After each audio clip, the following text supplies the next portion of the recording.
boo bëggee dégg-dëgg àgguñu ci tranché ko mu leer parce que bu dee réew moo xam ne téeméeri nit yoo jël téeméer bu ñuy dundee ñeent fukk ak juróom-ñaar bitim réew lay jógee te bitim réew bu ñu lay jox seen koom-koom pour nga koy dundee dafa am lu bari lu muy àndal dañu waxante rek dëgg xam nga dafa nekk débat bu sensible bu doon na yow sax du ma ci wax fu ñu ma ci posé question dama naan du ma ci wax une fois de plus ma répondre loolu leer li dal Ousmane Sonko ci sujet bi moo ma dal xam nga su ma malhonnêteté mën naa taxaw rek ma singili ko kal ko benn fois ne ko yéen a ko waxoon da ngeen koy non non non je suis pas là pour ça je parle de Sénégal lu ëllëg damay rêver jël réew mi ëllëg defar ko man ak ñi ma àndal comme que la croisière politique du Sénégal notre présence est une évidence sur le plan politique rien ne se fera plus dans ce pays sans ma réew damay wax sénégalais yi lu leer ñi dafa am lu ñu réussir seen leader réussir ko nangul ko Ousmane Sonko dafa am ñaari mbir bu jafe ak bu yomb pour réussir li jafe mais tëlee li yomb sànq ba léegi boo déggoo maa ngi naan ko ci naka Ousmane Sonko dafa réussir sénégalais yi pare ci classe politique gu ancienne bi ferankulaayu toog xëcc seeni nopp di wax di déglu kuy wax war a wax lu am njariñ loolu Sonko moo ko réussir malheureusement li gën a yomb mooy wax lu am njariñ fu mu jëmee réew mi loolu amuñu capacité bi donc sénégalais yi ñu ngi wër ci li Sonko illustré pour ko war a wax loolu man dama jàpp ne dama cee bokk wax lu amal njariñ réew mi position bi Macky Sall amoon ci affaire u góor jigéen boobu position ñun waa ma réew lañ ci am bu ñu jëlee réew mi tant que ñu ngi jiite réew mi du doon lu ñu fiy daganal du masa doon lu ñu fiy daganal et mais je pense bien que y a d'autres urgences beaucoup plus importantes dañoo nekk dans un pays de farce et de manipulation mais il y a d'autres sujets beaucoup plus importants mënuñoo am réew moo xam ne lii judd ci réew mi ci ay xale 60% yi fi ñu leen war a jaarale wuñu leen fa di leen bàyyi à la merci de bon Dieu boo demee ci suufu pont yi nga xam ne ñoo nekk biir Ndakaaru ci sa buntu immeuble bi di nga fa fekk ay xale yoo xam ne ñu ngi am âge nan lañ leen war a orienté ba yooyu du nekk ci seen xel pourtant bu guddee dañuy tappaloo di tëddandoo di fanaanandoo âge bi bu ñuy grandir di am yu leen di gane si te tàggatuñ leen ci ñu war a doxee yu bari mën na leen a dab dafa nekk xam nga dafa nekk sujet boo xam ne bugguma cee développer et dañoo nekk ci réew moo xam ne li ëpp ci askan bi amuñu capacité wu xalaatal seen bopp pour def li ñu war a def parce que séquelle sous-développement la parce que nit ñi ñu ngi dàq nu ñu def ba dund damaa jàpp ni fléau yooyu bu ñu ko bëggee éradiquer bëgg ci ñun def lu Arabie Saoudite mënut bëgg ci def lu Iran mënut ça peut être très compliqué très très compliqué et jàpp naa ni la base éducation la bu ñu amee modèle éducatif système éducationnel boo xam ni mën nañoo tàggat suñu xale bu ñu juddee ñu encadrer leen ci ni ñu bëggee suñu société doxee am na yu bari mën nañ ko éviter bis bu ñu ci àggee yu bari mën nañ ko éviter mooy li ma la wax rek soo bëggee sam réew nga am autonomie am souveraineté comme ñoom niñ koy xëccee lépp mu ngi tàmbalee ci nga mën sa bopp ci ngay mën a éviter yu bari ci lañ ngay mën a bañ a imposer yu bari mais tant que ñu ngi jël sànqalu jàmbur Wolof Njaay am na loo wax ku ëbb sa sànqal ëmb sa kersa dafa nekk sujet boo xam ni neexu la wax parce que lii may wax ni dafay des fii ba ñuy yàlla dogal man may nekk président wala may ànd ak koo xam ni comme ni Sonko def mooy nekk président ma jàpp ci loxoom jox ko réew mi bu ëllëgee ñu ma koy tegal ni ma yaa fi waxoon lii te liñ may laaj société bi moom ci boppam li mu lay laaj pour nga def ko moom société bi moom ci boppam àggaguñu fa xaw ma ndax comprendre nga li may expliquer ci biir développement dégg naa ko mu ne dañoo war a souverain dañuy moom suñu bopp non je suis tout à fait d'accord man loolu laa bëgg su ma sañoon dañuy moom suñu bopp ci lépp dañuy souverain mais dérangé wul kenn dafa fekk ni yéen da ngeen koy wax mais waxu leen ci naka maanaam man sama problème ci naka duñ la joxe explication dinañ def waaw d'accord naa mais ci naka loolu dafa am ay facteurs dama bëgg nga. mais facteurs yi yomb na agriculture da ngay jàppale béykat yi dégg nga coopérative agricole yu ñu créé gis nga engrais bi bu ñuy jënd jéem a accompagner les agriculteurs dès le début mais loolu lañ koy defee. waaw mais loolu taxul mu baax yéen a ngi koy def mais taxul mu baax man jàpp naa la plus grande arnaque de l'histoire du ministère agriculture du régime du Sénégal. mooy bi jàll année bi jàll yow xam nga ni mbay mi baaxul baykat yépp wax nañ ko sincèrement non nañu waxante dëgg dañuy waxtaan pour suñu réew. non nekkuñu fi di jéem a braquer non wala ñuy xasante non sincèrement. non du ma non wax mais sax yow tamit. non du ma wax li nga wax dama ne. encore une fois on ne réglera pas tout campagne bi passée. tu peux pas dire que campagne 100% suñu campagne la. loo ko wax et tout ce que je peux te comme dire nawet bi ni mu nekkee wul woon seen nawet. non ce que je veux te dire mooy. affaire bi ça ne se réglera pas en une seule année. Je pense que le ministre de l'agriculture saa soo ko déggee mu wax la déficit bu ñu am ci fànn bu ne loolu du benn année nga koy combler. je suis tout à fait d'accord mais on a une vision. xam nañ bëgg nañ chaque année déficit boobu ñu koy combler donc leer na suñu bopp ne. non d'accord naa mais man yow damaa bëgg. waaw boo bàyyil ma reformuler sama question. waaw réew mi bëgg ngeen ko defar. comme ñi fi jiitu ñëpp bëgg nañ ko mais mu defaguñ ko. parce que réew mi dafa am lu fasantikoo ba tax defalu réew mi du yomb. yéen a ngi wax bëgg ngeen a def bëgg ngeen def mais li fasantikoo moo tax def ji mënta nekk li fasantikoo nan ngeen koy dindee loolu laa mënta dégg ci yéen mooy li ma la wax ni amu leen capacité wu wax sénégalais yi fa leen jëmee rek. mais ñu ngi koy dindi comprendre nga li may comprendre naa baax mais ñu ngi koy dindi. ñu ngi koy non mais man dégguma ci lu leer.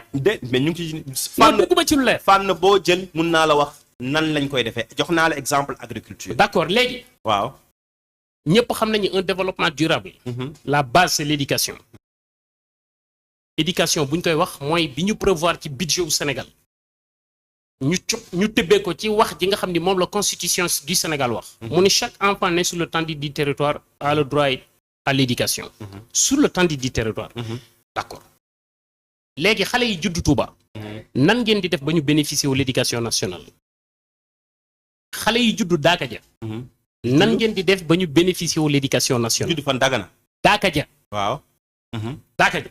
nan ngeen di def ba ñu bénéficier wu l'éducation nationale question bi. waaw c'est pas une question piège. wala ma non je suis pas là pour ça je veux savoir. très honnêtement man ce qui m'intéresse.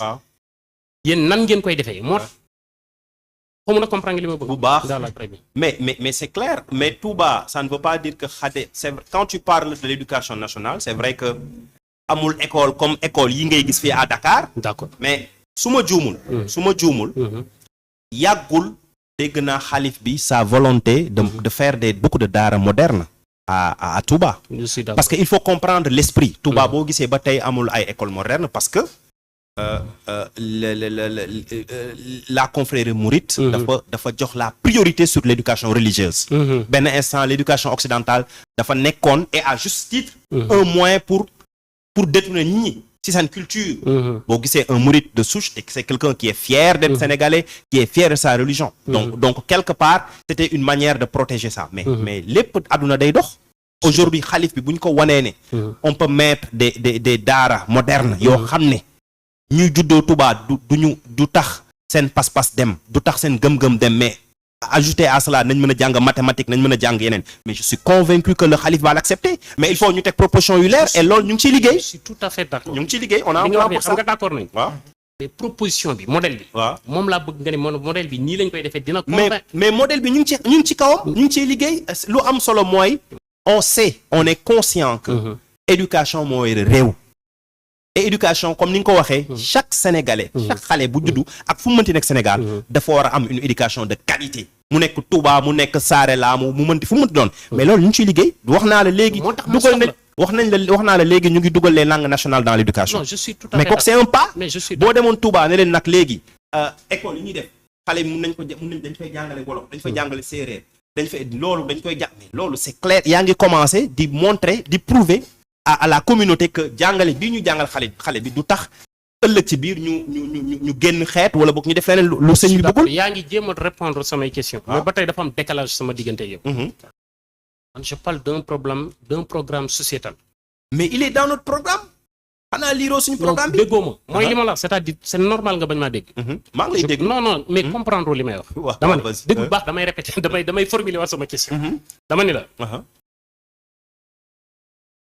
dans la constitution du Sénégal mooy kaamilu Sénégal la kaamil bi xàmmeewul murit xàmmeewul tijaan xàmmeewul catholique xàmmeewul témoin Jéhovah sénégalais la xàmmee sénégalais tout court sénégalais bi nag mooy nekk lépp ñu war ko respecter encadrer ko ci jàppale ko ci ba mu amal njariñ réew mi ndax lépp lu ñuy topp ci ay ngëm-ngëm ak bu mu ci mënti doon pour mu indi benn jeexintal ci suñu biir bopp man ñu permettre ñu xalaat di nal suñu xel muy toq lu am njariñ loolu moo am ci réew yëpp moom laa wax man yow ci constitution boobu daf ni la chaque enfant né sur le tendu du territoire doit bénéficier de l'éducation nationale yow liir nga ko moo tax nga engagé wu di ci am looy togg pour ñu jox la Sénégal dañ la ko jox man ci sénégalais yi laa bokk ñi ci ñuy subir injustice bi am ay millions yi sénégalais yoo xam ne ñu ngi subir injustice bi te ay sensibilité ñoo leen ko teg tu as eu le courage d'aborder un tout petit peu forcé wu ma la nag pour nga braqué wu parce que xam naa ne c'est très sensible mais dama bëgg a xam sincèrement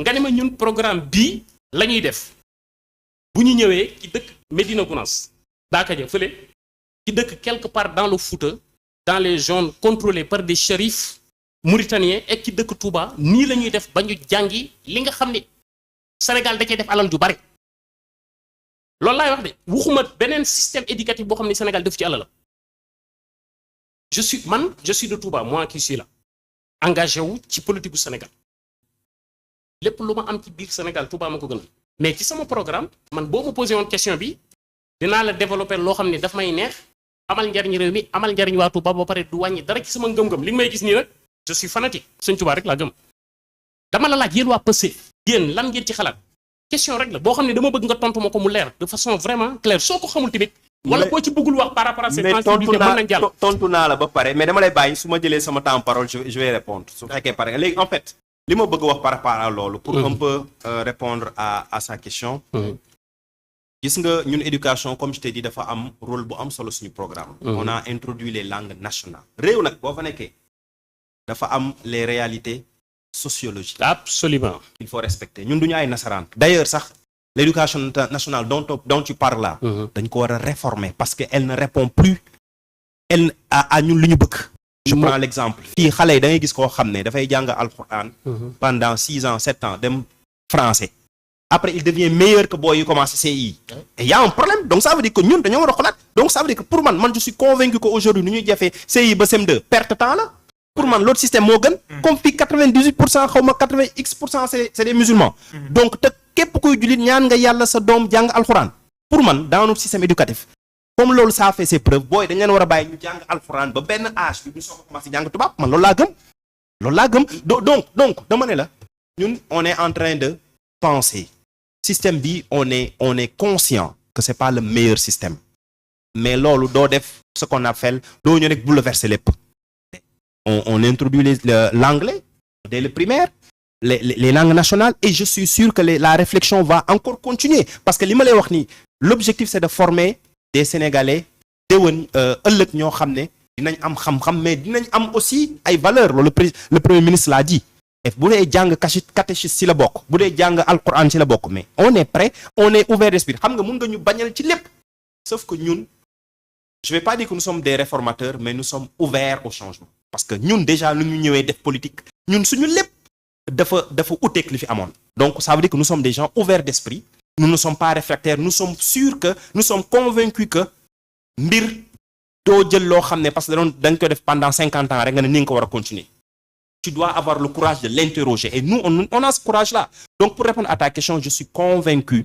que Touba gëm nañ ne xale yi fa nekk dañoo war a jàng mais gëm nañ ne aussi que ça doit se faire en harmonie ak gëm-gëm ñu nekk waa Touba. mais loolu laa bëgg ngeen wax ma ci naka. waaw loolu nag man wax naa la volonté. xam nga su ma nekkee di la wax ABCD la ñu teg su ma la waxee ne dañu njëkk def lii mais damay wax lu ma neex mais wax naa la li ñu bëgg. comprendre nga vision d'accord kon kay leer na waaw.